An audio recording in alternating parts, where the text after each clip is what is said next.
You will get to see all deliberations, decisions, and actions of the board in open session, with the exception of some items which may be discussed in a closed session as stipulated in Texas Governmental Code Section 551, which is commonly known as the open meeting law. These items typically deal with personnel matters, consultation with our attorneys, and real estate.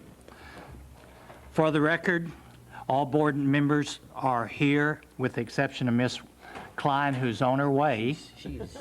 As you speak, she's here. Very good.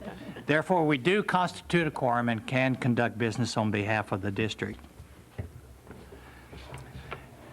As board members, we each are committed to continuously improving by participation in appropriate continuing education program annually. As required by board policy BBD local, as of today's date, each board member is on target for completing and exceeding the annually required continuing education credit hours. This being said, we will now proceed with Agenda Item 2, Board Operations, and specifically Agenda Item 2A. Consider approval of the 2012-2013 final budget amendment for the Carrollton-Farmers Branch ISD. Dr. Burns. Thank you, Mr. Good. Members of the board, as you know,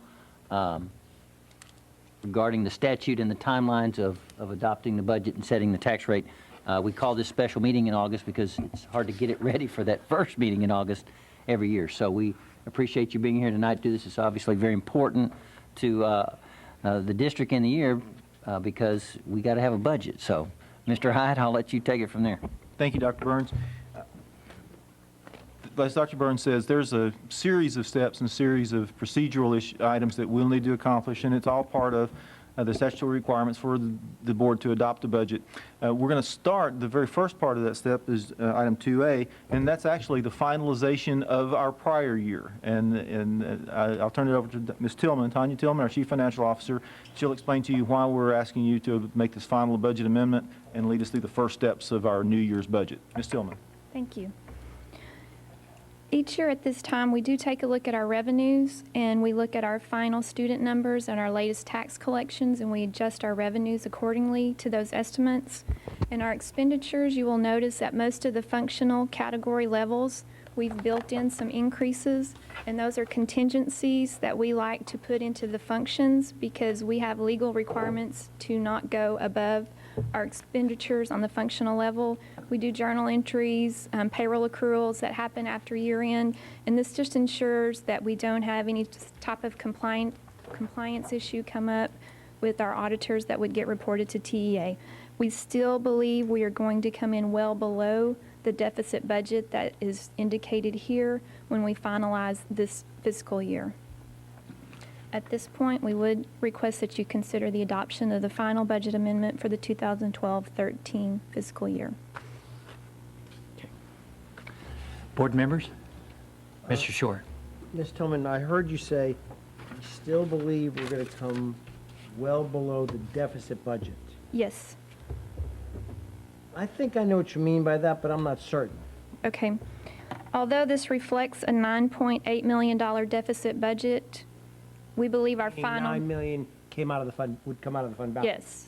Our estimates indicate that it's going to be below that level when we finish out August 31 fiscal year. Meaning less than $9 million will need to be taken out of the fund balance. Yes, sir. Okay, thank you.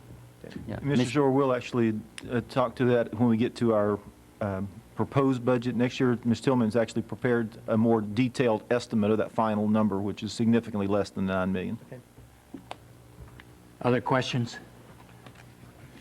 Ms. Watton, No, I was going to make a motion. if you, Okay. if you would I move like. that we accept the final budget amendment for 2012-2013. I have a motion for Ms. Watton. A second? Second. I have a motion and a second. At this time, all of those who are, any discussion, excuse me, any additional discussion? Seeing none, all those in favor of accepting the final budget amendments for the CFB ISD School Board, please signify by raising your hand. For 2012, For 2013. 2012-2013. 1, 2, 3. That is unanimous. Thank you very much. And therefore, that motion carries. Agenda item 2B, consider adopting a resolution to implement the Governmental Accounting Standards Board Standard 54, GASB 54. Dr. Burns? Thank you, Mr. Good. Members of the board, I think Mr. Hyatt and Ms. Tillman, you're prepared to address this agenda item for you. And this item is probably one of the more obscure, kind of technical items, and it's really for financial statement presentation purposes. Ms. Tillman will explain, but this makes no commitment by the board to expend any funds. It makes no commitment by the board to authorize us to expend any funds. It's just a designation of an element of our fund balance for a possible future use. Ms. Tillman? Thank you. GASB 54 was established to improve financial reporting of fund balance by governmental entities. And it basically established 5 categories of fund balance, starting with the most restrictive being non-spendable, which means it's legally restricted, all the way down to unassigned, which has no restrictions at all. The category that we want to talk about this evening with this agenda item is called committed fund balance, and that is the level that requires board action to commit the funds. And it is, like Mr. Hyatt mentioned, it's not legally enforceable. However, if we were to choose to spend the money another way, we would have to take board action to reverse the commitment. The odd thing about this pronouncement is that the board does not set the amounts whenever they approve this resolution. But prior to the fiscal year end, if a board wants to commit funds, they have to designate what categories or what purpose they want to commit funds for. And then the amount is determined later after fiscal year end. So this would give us the opportunity to commit funds in the event that we made a determination that we wanted to do that after fiscal year end, but it does not require us to do that. So we could end up with an amount of 0 or any other amount that we came up with. This year, we are proposing that we establish 2 purposes in the general fund to include technology capital replacement and building construction, repair, and renovation. We believe these categories are needed. We have a work study coming up in November, and so this would give us the ability to present our financial statements in a way, if we determine that we need funds for those areas, we could present our financial statements to reflect that. We came up with an estimate in the event you wanted an estimate. It's not part of this, but it could be in the $8 million range with the combined items, or it could be 0 based upon whatever we end up determining in November or later in the year. The unassigned fund balance, as you're aware, is the number that certain groups have looked at in the past when evaluating resources available to school districts. So we believe it would be a positive thing if we knew we were going to use any funds or had any need to use the funds, that not be reflected in unassigned at any particular year end. Mr. Shore? Can't help myself. Okay, so you're not asking us today to assign any money from the fund balance for any areas, correct? I heard you say that. Correct. In the near future, there are 2 categories that you want us to consider doing that. But that's for the near future, correct? This evening, we would request that you approve because the categories have to be approved prior to fiscal year end.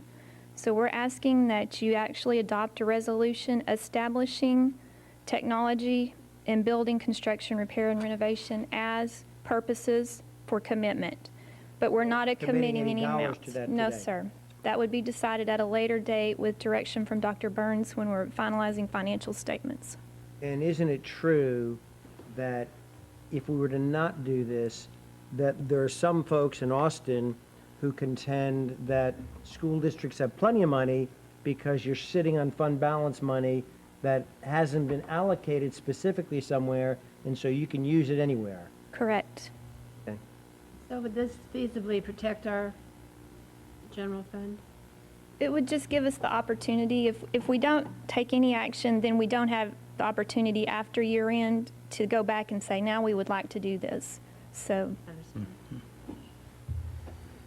Mr. Shackman?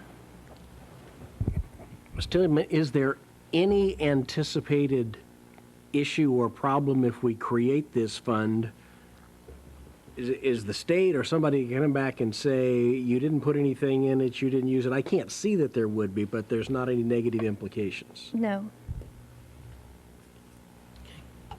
Other questions? Seeing no questions, board members, is there a motion to be made at this time? Mr. Shore. I move that we approve the resolution to implement GASB 54 and to be able to consider committing a portion of the district's unassigned fund balance to technology and building and construction. Was I close? Yes. Very good. I second. Ms. Wattens, I have a second from her. Any additional questions or discussion? Seeing none, all those in favor, please raise your hand. That is unanimous. Thank you very much. Next, we'll move on to agenda item 2C, public meeting to discuss the 2013-2014 budget and proposed tax rate. Dr. Burns. Thank you, Mr. Good. Members of the board, as you know, we've spent a lot of time talking about the budget for this school year, and I don't think there's anything new in there that you haven't already been exposed to, but as required, and we think it's a good thing for our public to know where we finally are on the budget and what we will be proposing for you this evening. So, having said that, I'm going to turn it over to Mr. Hyatt for some of the details of that, but that's kind of the general notion. Thank you, Dr. Burns. And as you said in the introductory part of the meeting, this is the step that really begins the statutory process for the board's adoption of the budget. And as Dr. Burns has pointed out, I don't believe there's anything brand new in any of these numbers. We're presenting to you the budget as we have been discussing since late last spring. We now have all the tax information so Ms. Tillman can calculate the tax rate. We know what the ultimate impact on our taxpayers will be. But the dual purpose of this meeting is for the board to hear and consider it, but it's also a requirement and important that it allows our community to hear the final proposed budget, and if anybody in the community has comments or thoughts that they'd like to express to the board, their opportunity to express those in this open meeting. But this time, Ms. Tillman's prepared an overview of the budget. Again, I know for most of you this is a lot of repeat information, but I think it's important that we go through it one last time. We do have one new board member. Luckily for all of us, he's real knowledgeable and up to speed already, but for all of our purposes, this refreshes our mind about the budget that we put together and brings to closure this process. Ms. Tillman? Mr. Hyde, if I may, I think most appropriate at this time, we need to, being that this is a public meeting, we need to recess this meeting and go into a public meeting so anyone may wish. That would Okay? be appropriate. Okay. As established in the Texas Education Codes, Section 44.002 through 44.006, the process to adopt the annual budget and tax rate for Texas public school districts includes a lawfully posted public hearing during which our constituents may participate. So therefore, at this time, I hereby recess our special meeting and open the public hearing portion of this agenda. At this time, the board would entertain any questions or comments regarding the proposed budget and tax rate from the floor. If you'd like to speak regarding this to the board, either of these two matters, please, you can proceed to the podium and announce your name, address in the microphone so that we may acknowledge you and we may all fully hear your statements and questions. Is there anyone who would like to speak to the board regarding this matter? Mr. Good, I might add too, is we'd also give them an opportunity after we present as well. So if Okay. they're not comfortable and no one Okay. has any comments now, they may after we present. Okay. We'd also give them Be happy to an do that. opportunity to do that again. It's a great idea. Seeing that there's no one, we will recess this public meeting and return to our agenda item 2C for additional presentation. Thank you. The board is legally required to adopt a budget for the general fund, the food service fund, and the debt service fund. So we're going to talk about the general fund just for a few minutes. And throughout our cycle this year for the 13-14 budget, we had a couple of major things going on. One was a legislative session, and the other was a school finance litigation. So throughout the process, we had those things pending. And in February, when the court ruled our system unconstitutional, the general thoughts were that there were not going to be any major changes in our funding. So that was what we worked with as we moved through the budget process. As it turned out at the end of the session, they did put back $3.4 million of the FSP Foundation School Program funding out of the $4 billion that had been cut. However, they did not put it back in the same manner that it was taken away from districts. So we didn't get the same amount back as what we were cut, and I will talk more about that when we're looking at the numbers. In terms of our student numbers, we're projecting a flat enrollment for budget purposes. Our tax values throughout the process, we were hearing from the appraisal districts were going to be around 3% increase. We ended up with 5.38% in our certified value increases. So that did provide us some benefit. Our expenditures, department, and campus allocations, they received the same amount of their discretionary funds as they had received in the prior year. Payroll, we made major adjustments to our compensation plan, and we will talk about those in more detail also in a minute. We made minimal staffing adjustments during our staffing process. We did add 15 positions. 11 of those were teaching positions, 1 counselor, 1 clerk, and 2 academic coaches. Those were all done through the staffing process. Some other major areas that we have increases in included transportation costs, going up a little over $400,000 from the prior year. Technology, we did include $1 million for middle school upgrades in technology. That's the second phase of an upgrade that we started this fiscal year. And then finally, our TIF payment is going up largely as a result of continued increase in values in the Irving area.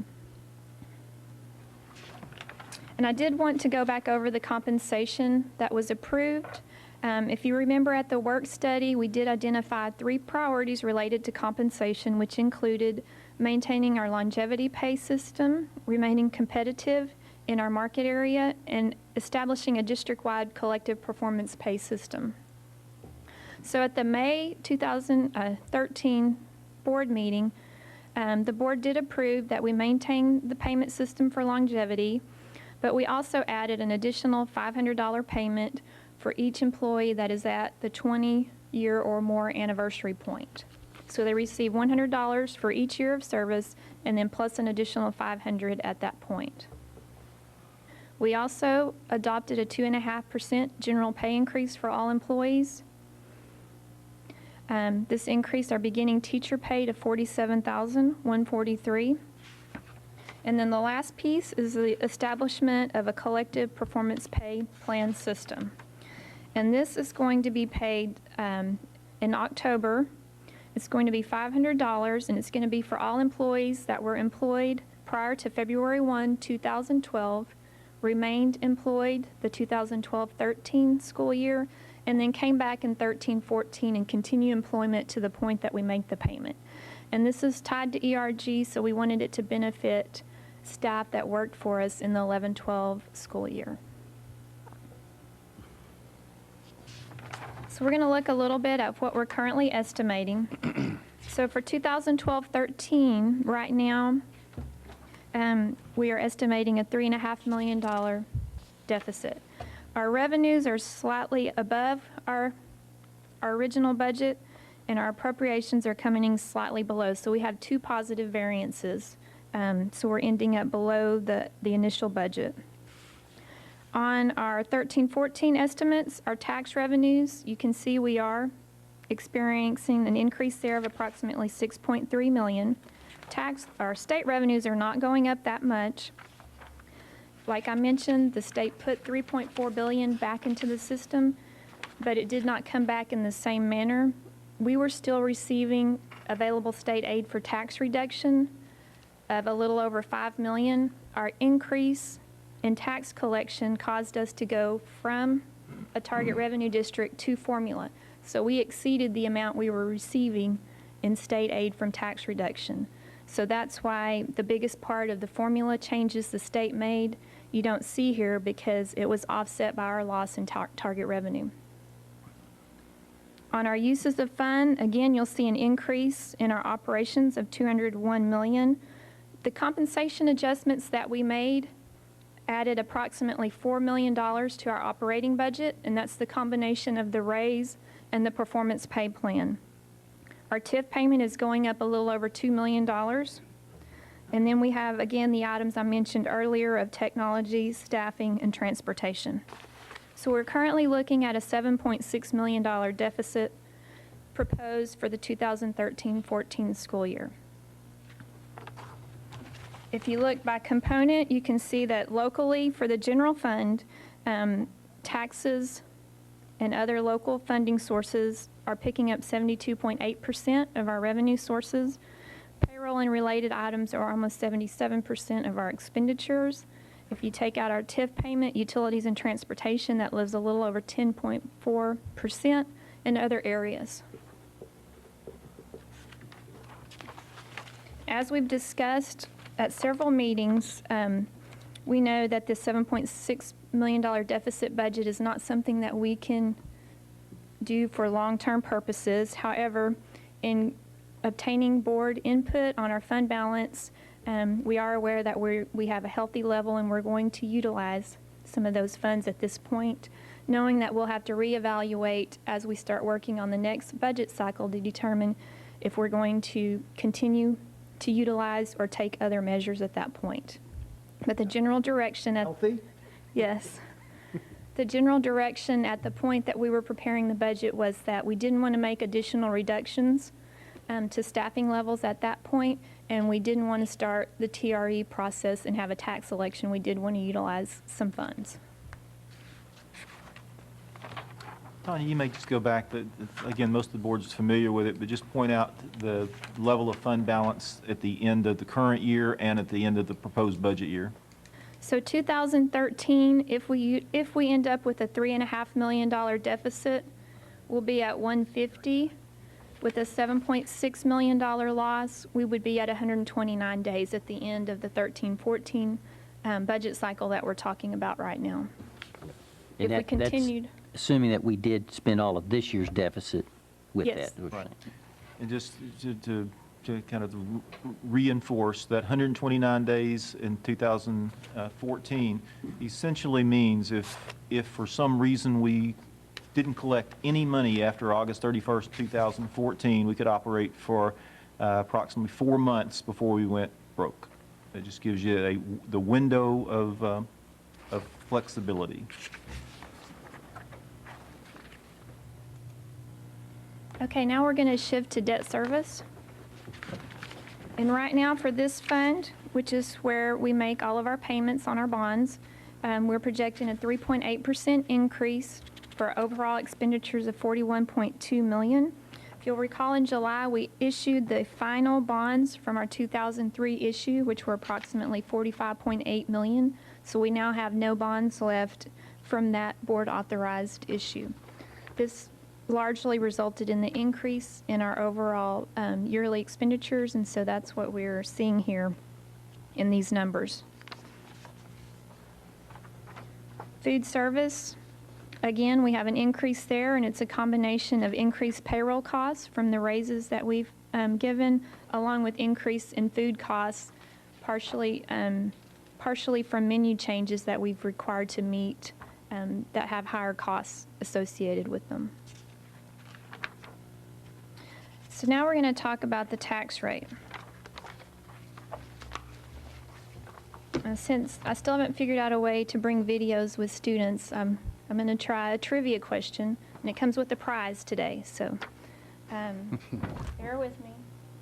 This is hot off the press at 5 o'clock today from my daughter's school. So here's a trivia question. We have 23 years of tax rates up here, from 1992 to our proposed rate for 2014. So for the board member who can tell me the lowest tax rate in these 23 years, the year, fiscal year that's listed on the graph, you will get the shirt to support my daughter's school. So, Well, I know the answer, so I'd be cheating. okay. It's on the graph. Looks like 2014. He gets the shirt. There you go. Sure. You get the prize. I have a large and an extra large, so you can choose after the board meeting. So 2014 is our proposed tax rate, is the lowest total tax rate we have proposed or adopted in 23 years. If you look at the 05-06 year, that was the highest rate, and it was $1.8259. That was, the following 2 years are the state mandated compression years, just so you have some knowledge about what was going on in those years where you see the big changes. Tanya, isn't it possible that even though, if we adopt the tax rate that staff is recommending, that's the lowest in 20 years, and we can be reminded of that every time Mr. Shackman wears his bright yellow shirt, that people's tax bills still may be higher this year than last year? Yes, That would be a function of the fact that the taxable value of their property has gone up. that's So even though correct. the tax rate's gone down, because of the increase in value, the actual bill may go up, but it's going up less than if we had a higher tax rate. That's absolutely correct. Thank you, Tony. It's a good point, Mr. Shore, and a couple of other points on this graph. When the tax rate dropped those 2 years, that was the year the state made the significant change in the law, and we lowered our tax rate to our maintenance and operations tax rate to $1.04 per $100 in value. That rate has remained exactly the same for those years. Since that second year of reduction, went to $1.04 and stayed at $1.04. All of the other reductions since that time and the reduction this year all relate to our debt service management. And I think the board deserves some credit for being proactive in slowing down some of our construction activities. Part of that was because some of our growth slowed down too. But it does illustrate that just because we had the authority to spend money doesn't mean that you authorized us and we elected to just go out and spend it. We did it prudently and allowed us to reduce that tax rate a little bit. So I think that deserves some note. Mr. Shore, the other thing, Ms. Tillman and I, because we also were curious about that, we went and actually pull some actual real-life taxpayer data and looked at what some actual tax bills over those last 5 or 6 years are. And we didn't find anybody who was paying more taxes, even with the increase in values, more than they were paying back in 2005 and 2006, back before the compression rate. But there are some that truly did have a reappraisal of their home so that the homes are appraised at a higher value. And even though we lowered their tax rate slightly, their tax bill actually went up a little bit. None that were dramatic, but I think it's a really good point to note that just because we lowered the rate doesn't mean that everybody gets a lower tax bill. Well, it's lower than it would have been. But if it's the rate lower was than it higher. would have been. Yes, sir. So this is just a look at our actual 2012-13 rate compared to 13-14. We were at $1.3306 this fiscal year, and we're looking at $1.3235. And if you were to take the rate for the past 3 years, and again, this is not considering any value changes, this is just calculating on the same taxable value year to year, you can just see the differences in the tax over the last 3 years. The average taxable value of a resident is $158,156. This is not a weighted average, this is just the average of the two counties together. So, now we're going to talk about some required language. And so I want to talk about 4 different tax rates with you. And the first one I'm going to start with is called the rollback rate. And that's one of the rates we're required to calculate and publish. And it's basically the highest rate that we can adopt without voter approval. Our rollback rate was $1.334788. So our proposed rate of $1.3235 is below our rollback rate, which means we don't have to go to the voters for our tax rate. Our last year rate is $1.3306. It's also higher than our proposed rate. So we're below our rollback rate and we're below last year's rate. Now, the last rate I'm going to talk about is the effective tax rate. The effective tax rate simply tells you the relationship between our 2012 tax revenue and our 2013 values. So it basically says at this rate, on the same properties in both years, you would generate the same amount of revenue as you generated in the prior year. Since our values went up, then our effective rate is lower. So it is lower than the rate we are proposing. If you adopt a rate higher than your effective rate, and this is the second year that we've had to have this conversation, Texas tax code requires that specific language be used when you actually make the motion to adopt the rate. And that language is up here that says that I move that the property rate be increased by the adoption of a tax rate of $1.3235, which is effectively a 2.95% increase in the tax rate. This is very confusing, and I've had multiple conversations with the comptroller's office, and it doesn't matter who you talk to, they tell you you have to include this minimum language. You can expand any way you want and add to it, but you still have to use this minimum language. So although you're saying that we're increasing the effective tax rate, we are not proposing that we're increasing the actual tax rate above the prior year. In addition to the language we're required to use in the actual motion, we also have to include language in the actual resolution. And that language is also up here where it's actually looking at the effective maintenance and operation rate, which is a different calculation. So that's why you're seeing different percentages in the resolution as compared to the motion that we're asking you to consider. This came from accountants. You criticize lawyers. No, this came from lawyers. So at this point, it's our intent to give the public the opportunity to comment and ask any questions. Before we do that, I would like to thank staff that's here today that has helped with the budget process. We do have Scott Roderick here, who's our Director of Financial Reporting. We have Anna Brady here, who's responsible for collecting all of these taxes. And then we have Steve Franks, who will take care of the budget once we get it adopted. So I want to thank them for all of their work on this process this year. Board members, are there any questions? Do we need to inquire if anyone in the public wants to speak? That'll be next. I wanted to just verify if the board had any questions first. If not, we'll go back I into just wanted to protest Mr. Shackman winning that T-shirt because we couldn't see the answer down at the bottom. It was blocked by that thing, and he's sitting right over there. He could see it, so You waived your protest by waiting so long. okay. Just saying. I will assume with Mr. Matthews' comments that there are no questions regarding the budget. There's an extra large. Talk nice to her. What I'd like to do is recess this special meeting and open back up in public meeting. Are there any individuals who would like to speak to the board on behalf of the new budget that has been proposed by the administration?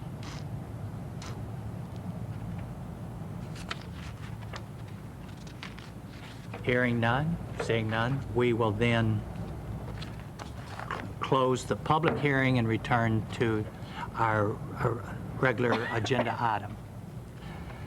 Okay, board meeting, board members, we have concluded this presentation. We are now on agenda item 2D, which is to consider all matters related to the 2013-2014 budget, including adoption of the budget.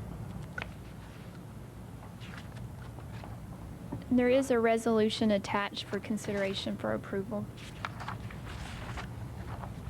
Is that the resolution that's starts on page 27 of the board book? No, it's page 19. 19, okay, I was afraid you said.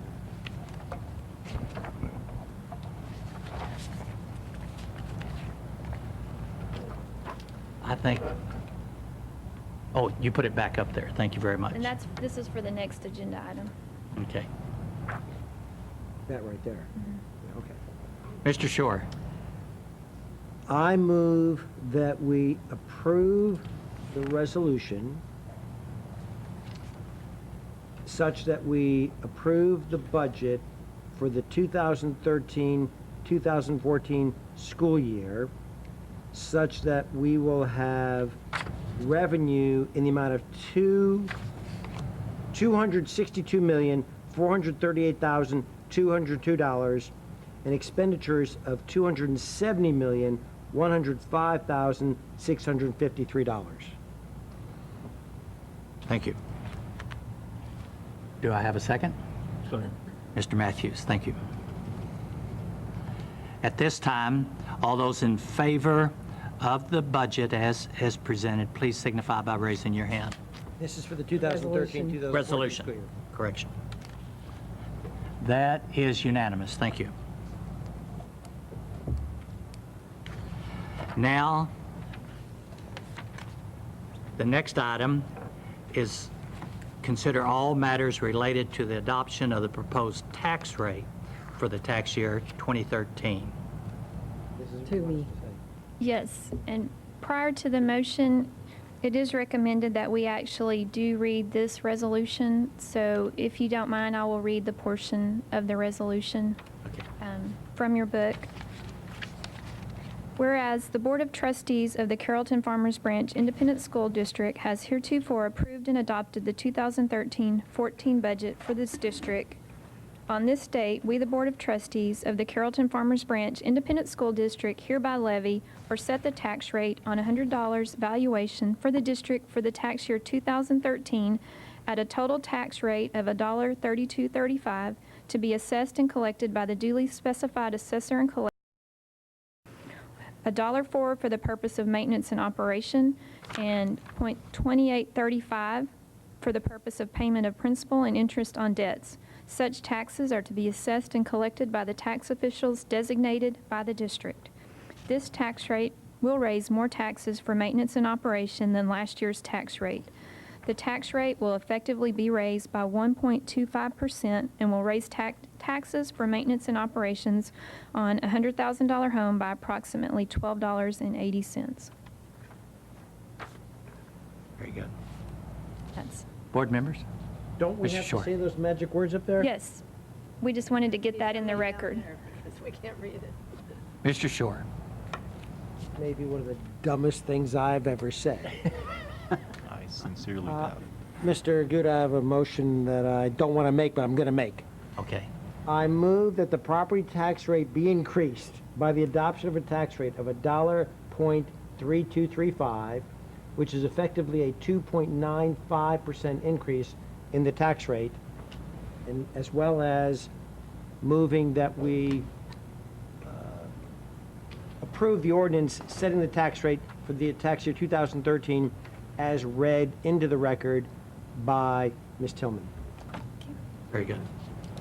Do I have a second? Ms. Watton? Thank you. All those in favor, please raise your hand. That is unanimous. Thank you. With that, I believe we now have a budget and a tax rate. Is that correct, Dr. Burns? 3,000 employees, thank you. Each of you have a book that you're welcome to take with you at your spot that provides a significant amount of information about the budget. I'll point out, Ms. Tillman did a great job putting this together, time to get it to you for tonight, because it's a little bit more detailed. There's a much larger and more comprehensive book that we'll be compiling now that you've adopted the rate, adopted the budget, and you'll get that later in the year. But this is a handy desk reference of a lot of the details, and as you go through it, other things may come to mind as you begin to get your minds geared up for next year's budget cycle, because you do know when next year's budget cycle begins. Tonight. Tonight. As soon as you pass this one. Very good. With that, ladies and gentlemen, we've reached the agenda item for comments from board members and item 3A, comments regarding posted agenda items. Do any of you have comments you wish to make at this time? Mr. Shore. I do want to thank, I think I speak for all of us, thank Ms. Tillman, Scott, And Mark and whoever's name I'm forgetting to mention, thank you for this. I think that as you get ready to go to Austin on Saturday, Dr. Burns, we all wish you well. We hope that they allow you to throw out lifelines, because candidly, if you don't take the people to the left of Miss Watton and the folks out here, I think you're leaving the better part of your prefrontal cortex back in the Dallas-Fort Worth area. Yeah, and I would agree wholeheartedly. Mr. Shore, you may want to clarify what you mean about Saturday, in case the audience doesn't understand. Going Friday? I leave Friday, my interviews. Okay. Thank you.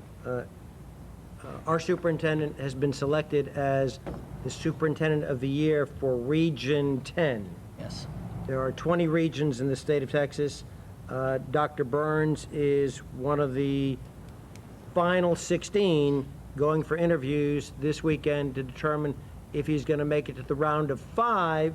That's correct. And if he makes it to the round of 5, there's a chance. I guess there's a 20% chance. 20%. Although with our accounting staff, we could get it down to 17% perhaps. And yet that'd be an increase. Yeah. And that'd be an increase. That's very good. Absolutely. We know we've got the superintendent of the decade, but we're about to find out if he's the superintendent of the year. Yeah. We wish you well. Well, Mr. Shore, I appreciate that. I'm very honored, but as I said over and over, it's a team effort, and it's really about the district of this year that I get to represent in my position. So I'm honored, and as you said, I'm leaving all the brains behind, so I'm going to be in trouble when I get down there. So. Any other comments, board members? If not, we'll go on to agenda item 4, which is closed session. Dr. Burns, do we have anything for closed session? Mr. Good, no items for closed session tonight. Being that the case, we'll go on to the final agenda item, which is adjournment. And by my determination, we have reached the end of our agenda, and we are adjourned at 7:18. Well done.